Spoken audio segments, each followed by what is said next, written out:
I think this is the conclusion. So this is the final part of Shira, Dawn of Shira, as I call it.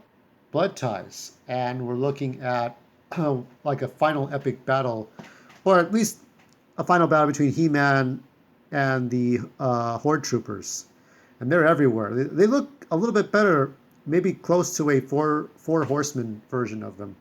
It's nice to have some dialogue between He-Man and Mechaneg, one of the least popular. I mean, he was like the second group of characters you'd see, and then there's Battle Cat taking him on.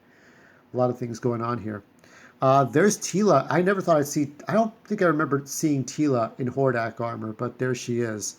Um, it's just that way to say thank you for healing our wounds. Despero wouldn't say thank you for anything. What about Adora? Too soon to tell. This is where she's really coming to realize that what she's doing is that she's got to fight. It's like, you know what I mean. Hordak. Hordak doesn't strike me as someone who forgives easily, if at all.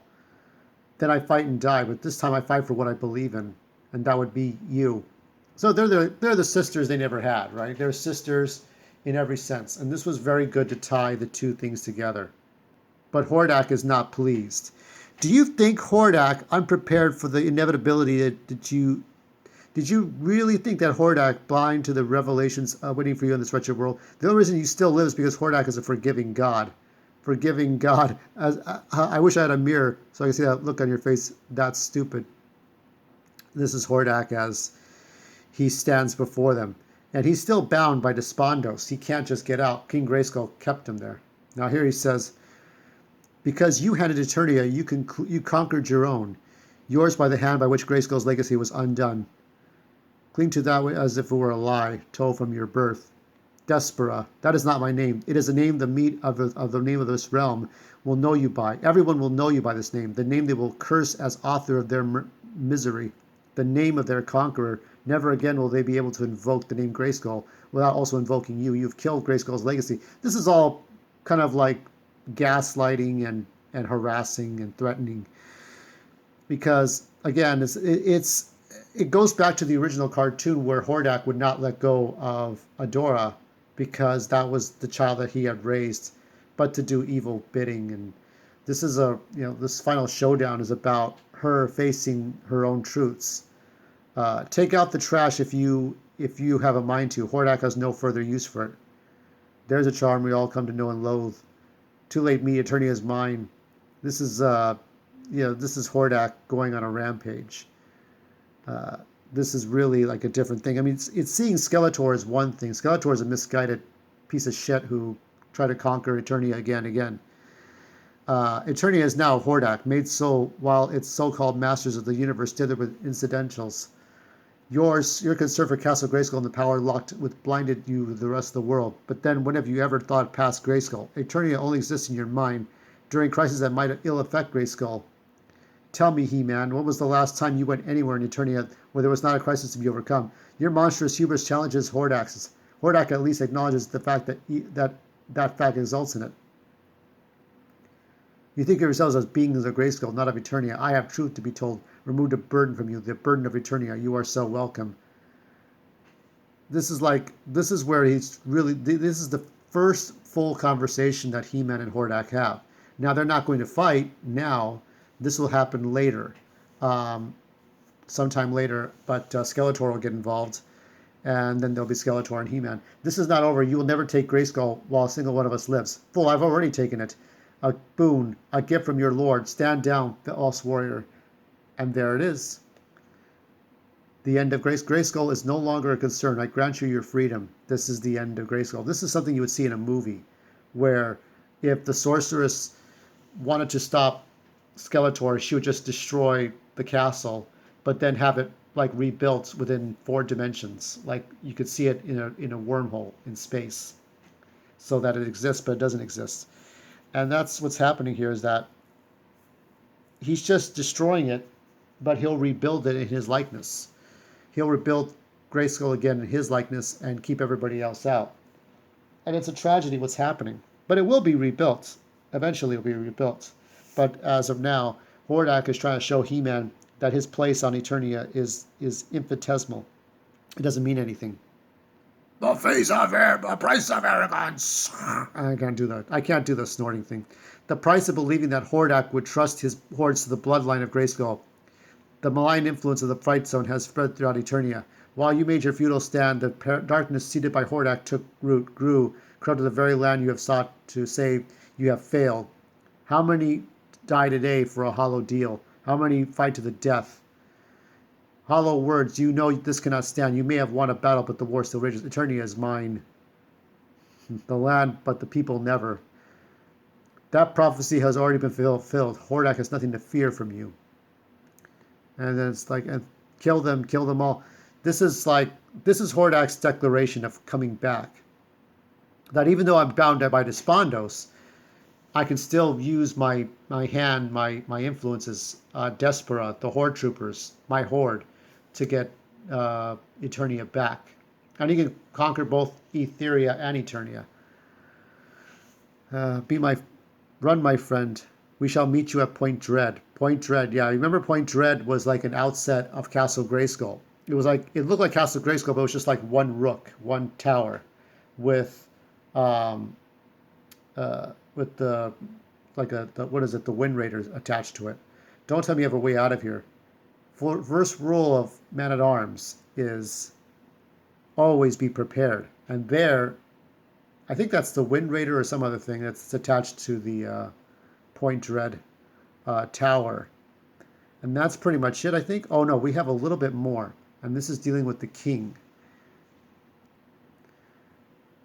So he has to reclaim. We need to reclaim Castle Grayskull somehow. This is the king defeated. He's saying that Skeletor had possession of Castle Grayskull during the time we wandered without memory. If Skeletor could not discover the castle's secrets, but then Skeletor is not Hordak. For now, that and our faith will have to do. Grayskull will persevere. Always has. It always will. This is a different time now. He-Man's got his 10th outfit. This is. I mean, look how grim. Look how grim King Randor was. Remember when he was happy and cheery during the days of the first time Skeletor came around, or even when there was a kingdom and Skeletor had not returned yet. And even during the time of the Snake Man, he was just like, "Oh, Duncan, let's have a feast. Let's all cheer and be merry," and all that stuff. He was just being a king, right? This is a king defeated by the fact that all of the palace was gone. Eternal's palace is gone. A lot of the people have died, and whoever's left is whoever's left. I will not have her meet me on her knees. What will she do? Yeah. So he won't have her arrested. He wants her to be there, willingly. That's how it is. They ask about Teela. Teela looks great. Teela looks great in this shot. This will be more about my mother, the sorceress, whose funeral you might remember I attended not all that long ago. I think about that. Why I was never told. Why I had to find out about her from anyone but you. It's sad because she had to realize her truths. God, she departed. So, He-Man let Despera go. He let her go. He let Adora go. Because changing the subject. So, this is about everyone trying to gather their wits about them. There's Fisto. She is something, isn't she? She's a good friend. Fisto's got some ideas for Teela. And who is this? There's Stratos without his helmet on. His eyes look a little bit different from the comic book I showed you. But yeah. Dark times are ahead, old friend. You mean darker than being called Fisto? I'm going to pretend I didn't hear that. And there's so much going on. This is one of the nicest parts of this, is that Despera is on her own. And she sees something. Good to see you survive too. And there is Cringer. What's that? Not satisfied with nearly ripping my face off? You had to change your heart, have you? This has something to do with your master being my brother. Creator's breath, but that still sits awkward in my head. I know what you're thinking. No, but your place is with He-Man. I have yet to find my place. Tell you what, I find my place, you'll be the first to know. How's that? Go on with you now, back where you belong. I've got some unfinished to see to. Unfinished business to see to. But you know how cats are. They always follow their masters. They always follow people. And this is a nice moment between Cringer and Adora. But back on Eternia, Hordak's got some plans. Eternia's fallen. It's a glorious moment. Then why has there been no call to celebrate such a glorious moment? Why does Hordak brood? Why should he be exulting? I feel like as if I'm winning, I have lost the Eternian child madness. She was but a pawn. What reason is there for Hordak to fear one such as that? And there's Catra, and there's Modulok. You can see some of the cast. What reason indeed? This is Hordak trying to come back. These are the two as friends, sharing a bonding moment. What did you bring this time? It's about two girls becoming the bestest friends. See, that's the picture of them there. Oh, they're like us. Yeah, no, they are not. One's got all freckly like, and the other one's got a big nose. I mean, they're the bestest friends. That's like us, right? Right? So, this is a little moment to look back to. And you can't not look at this moment.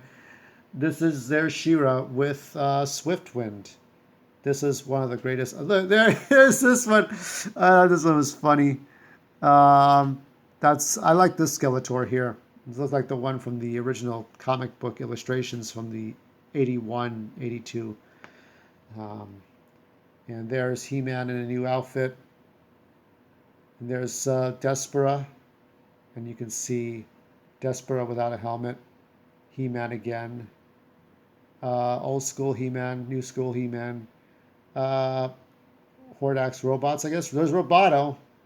Roboto again. It's like a movie. Like when you see the end of a movie, you get the extra features, right? There's Teela in two different types of armor. I like this one a little bit more. This one's all right. Then we got Trapjaw. The hordes of Hordak invade. This was a really good beginning to see how Despera becomes She-Ra. But stay tuned. We still got a middle story before we get to that.